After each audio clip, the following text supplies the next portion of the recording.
Shkruan Gjergj Zefi. Dje Universiteti i Shkodrës humbi rektorin e zgjedhur nga komuniteti akademik dhe ruajti administratorin e mbrojtur nga bordi. Një ignorant funksional që kalon sa nga PD tek PS në sajt pazareve për vota që bën në cafshatra të kryeqendrës së Veriut. Mark Molla, i dënuar për vjedhje me ndihmën e Bashkisë dhe Ministres së Arsimit, fitoi betejën me rektorin Tonin Gjuraj. Vetëm ky fakt mjaftoi për të kuptuar se çfarë ka ndodhur realisht. Nuk kemi të bëjmë me një konflikt administrativ, me një grindje zyrash apo me një debat procedurash. Kemi të bëjmë me një përplasje mes dijes dhe ignorancës, mes autoritetit akademik dhe arrogancës së pushtetit. Prandaj pyetja nuk i drejtohet më Universitetit të Shkodrës, pyetja i drejtohet Ministres së Arsimit Mirela Kumbaro, sepse në fundit bordet nuk bien nga qielli, bordet krijohen nga ligji, ushqehen nga pushteti dhe mbjetojnë falheshtjes së ministres. Mirela, në politik mund të falen shumë gjëra, mund të falet paaftësia, mund të falet servilizmi, mund të falet edhe ndonjë gabim i rënd administrativ, por në fushën e dijes nuk falet ignoranca. Universiteti nuk është zyrë partie, nuk është degë elektorale, nuk është strej për militantë që kërkojnë një rrogë.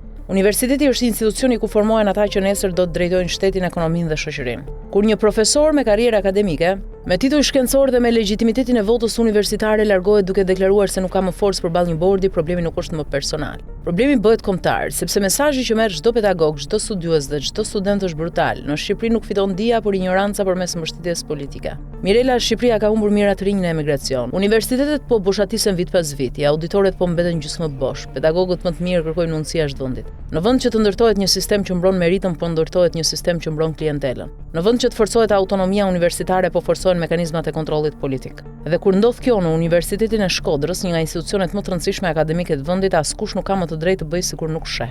Nuk ka rëndësi se cili është emri i administratorit, nuk ka rëndësi as emri i rektorit. Sot është njëri, nesër është tjetri. Rëndësi ka parimi, kush duhet të ketë fjalën e fundit në universitet. Komuniteti akademik apo njerëzit që marrin bekimin e pushtetit. Nëse përgjigjja është pushteti, atëherë hiqeni fare fjalën universitet. Quajeni drejtori, quajeni agjenci, quajeni zyrë administrative, por mos e quajeni universitet. Sepse universiteti fillon aty ku mbaron frika dhe ku sundon autoriteti i shkencës. Universiteti vdes kur vendimet akademike zvendësohen nga pazaret e bordeve. Universiteti vdes kur profesorët largohen dhe triumfojnë ignorantët. Mirela, arsimi nuk matet me konferenca, me slogane dhe me postime në rrjetet sociale.